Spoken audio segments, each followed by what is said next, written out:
Our next speaker, Helie Hotford, CEO at FootPay by RCS, speaking on today's topic, digital currency, the next frontier for football fans. Over to you, Mr. Helie.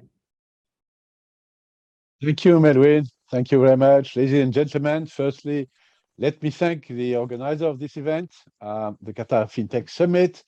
I'm Helie Hotford, founder and CEO of PayFoot. PayFoot being a solution provided by Reserve Currency Solutions, our company based in Switzerland, in Zug, Switzerland. Qatar is very important to us as next year we'll have a great event in football, obviously. And having a name of PayFoot, you can imagine that this, the country and the region is very important for us. PayFoot is a kind of PayPal for football fans, but with an addition of social network. That's why in the title of this presentation is PayFoot, the next frontier for football fans. What is our vision? Our vision, and I think the previous speaker was very clear about it, digital currencies using blockchain technology will be one of the fast-growing sector in the payment landscape. Even if we are talking of CBDC, as was just mentioned, or private currencies, this will develop a lot in the coming years. For us, one of the most effective use case of digital currencies are sports events, and especially in our case, international sports events such as Olympic Games, the international football cups, and that's why, in fact, for the last 3 years, we have been working on a product for football fans, because as everyone knows, football fans is a huge community. I think last World Cup in Russia, in Moscow, there were over 4 billion people looking at least watching on TV the football cup. So that means the community is huge. And technology today will enable us to share this event, even if not that many people can attend the event. There are so many people that are interested by this event, but unfortunately today they are not engaged.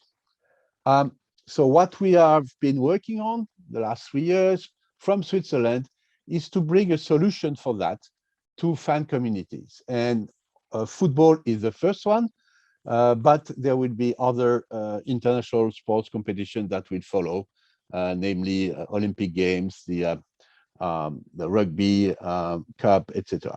If we start by the football, in January 2022, there will be the Coupe d'Afrique des Nations, so the African Football Cup, that will be held in January 2022 in Cameroon.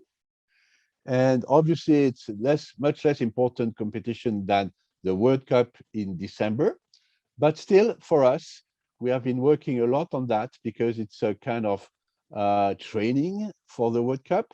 And this is roughly 1/4 of the number of watchers of the event. So 1 billion people are watching the Coupe d'Afrique des Nations, which is still a good size community. So why are we reinventing the engagement of fans to their passion, to football?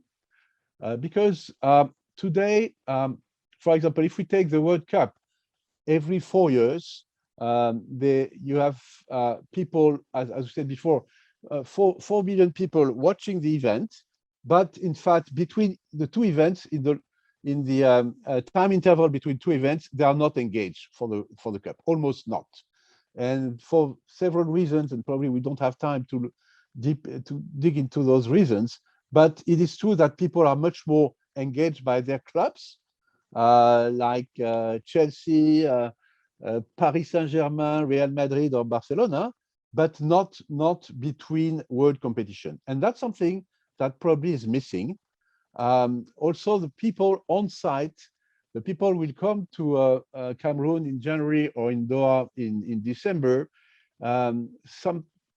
Unfortunately, a lot of countries of big fan communities, such as Brazil or Argentina, have local currencies that are very weak. So last time I was in Doha, we were discussing this with several people, and it is true that for a Brazilian-based fan or Argentinian-based fan, the problem is he has no idea what will his stay in Qatar will cost him in local currency, just because you don't know where will be the Argentinian peso or the Brazilian real in December 2022. So there is no way to secure a budget. And in any case, the currency conversion from their local currency to the local currency or to US dollar will be expensive. So no lack of engagement of the communities, lack of interactivity between fans, for the on-site visitors, this currency risk, and also for the host country and the business community in Cameroon and then in Qatar, there is still few opportunities to engage the global fans, and not only the fans that will come to Qatar next year, but also the fans that are watching the event. And that's something that we want to feel, and you'll see how. So what basically we have done is a solution that is a combination between a digital currency and a social network. Okay. Why? Because a digital currency that represents the community makes people feel that they belong to a community. We've seen that in Europe with the euro. You remember that we were so many countries with different currencies: Italian lira, Spanish peseta, French franc, etc., and German mark, obviously. And you see that when you share a common currency, that fosters the sentiment of belonging to a community. When you are talking of football, football is a real passion. We've been working with African fans for this cup, for the African Cup, and I can tell you that I think there are 58 countries in Africa, and there is something that certainly is uniting all those countries is their passion for football.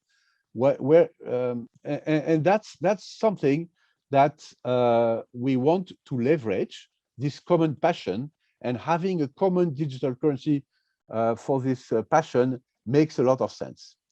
We are adding also a social network, because the combination of a payment infrastructure and a social network is very powerful. By the way, I've not explained fully how we build our currency. In fact, it is linked to a basket. Its value is linked to a basket of currency, of fiat currency, that are the one that of the largest participant at the Cup. Well, it would be the African Cup in January, or the World Cup in December. So we'll have obviously the largest currencies such as dollar, euro, Chinese renminbi, but we'll have also in this basket a percentage, even small, of other nations participating to the competition, so that every fan almost, because there are some currencies that are not tradable, but almost all fans of major teams can see that they are represented in this currency basket. Now, in terms of the medium, how the social media part of our solution works. So you can see that we have a fan profile. We can have games, news. Fans can interact between themselves, and at the end, and we can have also partnerships. We already have partnerships with merchants and everything which is linked to this passion. So in fact, it's a very good way of engaging the community, even between two events.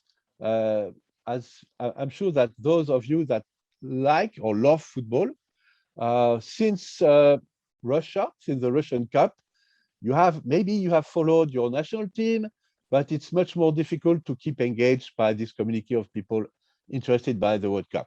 This is the gap that we want to fill. Let me come back to two examples. I will take the first example for the Africa Cup of Nations, January next year.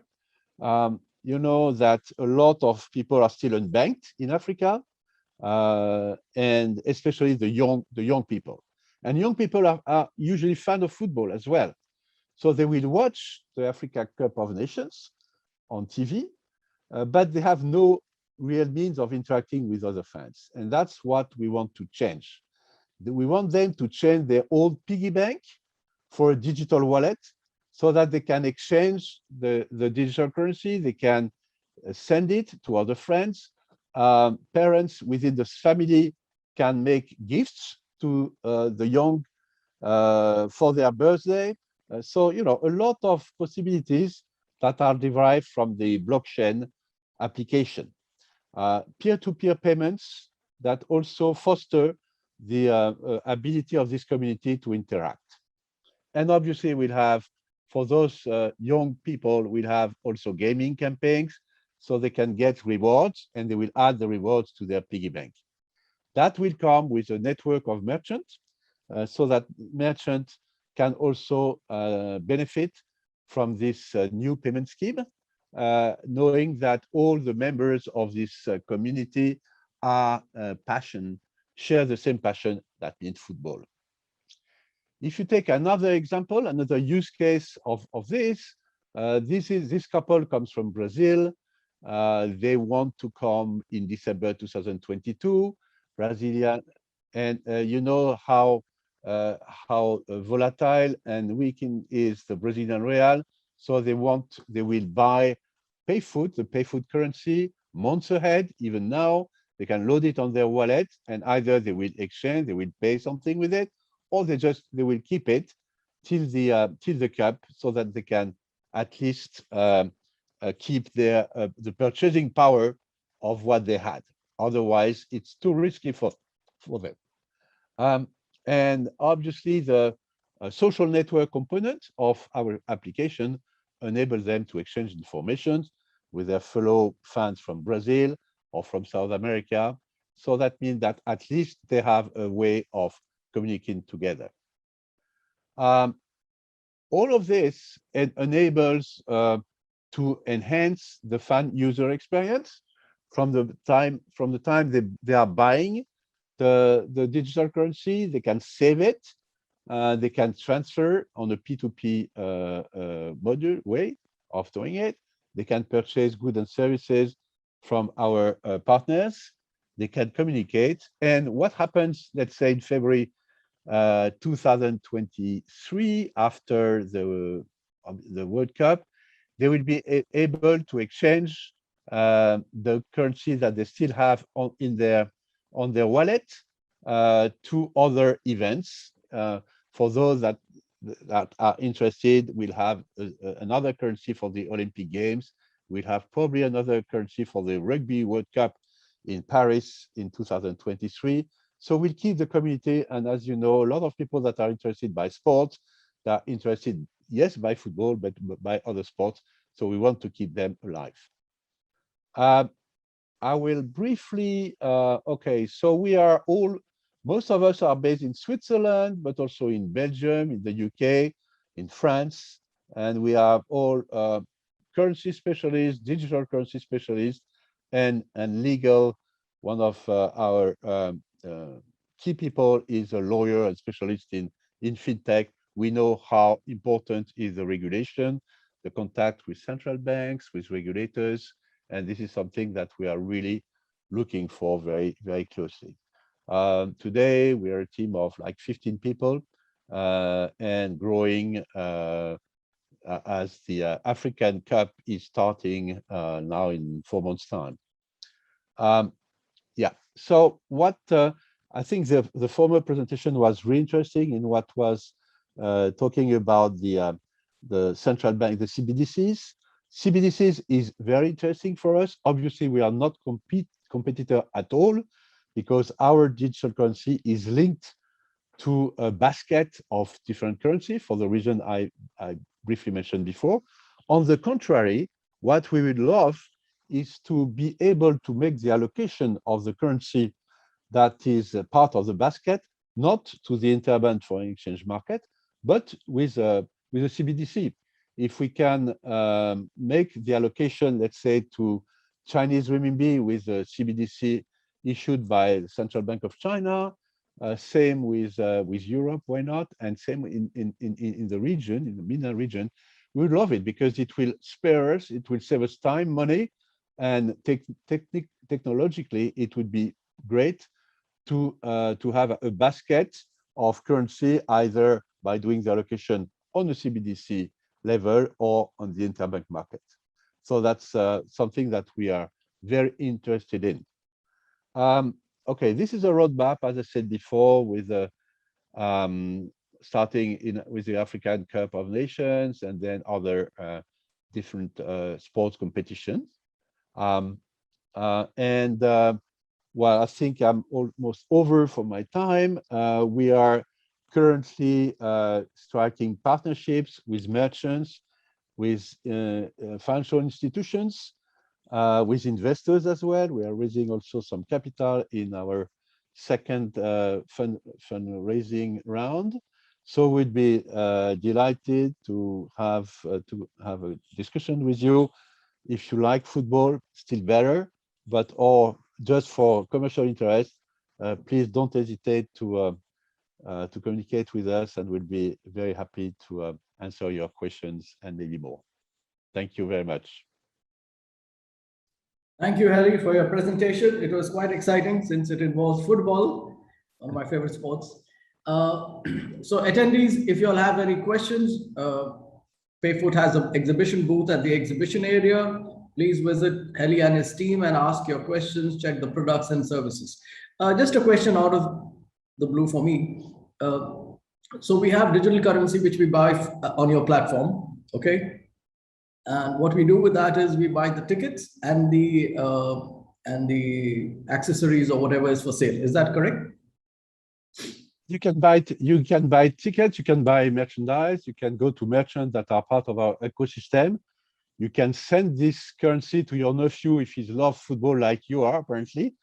So, you know, it's you can send that to his piggy bank if he lives in Doha, in Dubai, or in Johannesburg. That's a great thing because it's, you know, cross-border payments on the blockchain. We are using a private blockchain deployed by a very large company worldwide. So this is a very effective way of transferring money cross-border. Okay.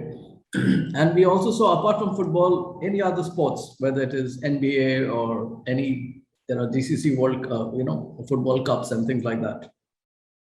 Yeah, we think the community of sports fans is obviously you have people really convinced of sport, of football, loving football, but very often they play another sport, whether tennis, even squash. We're in contact with the International Organization of Squash.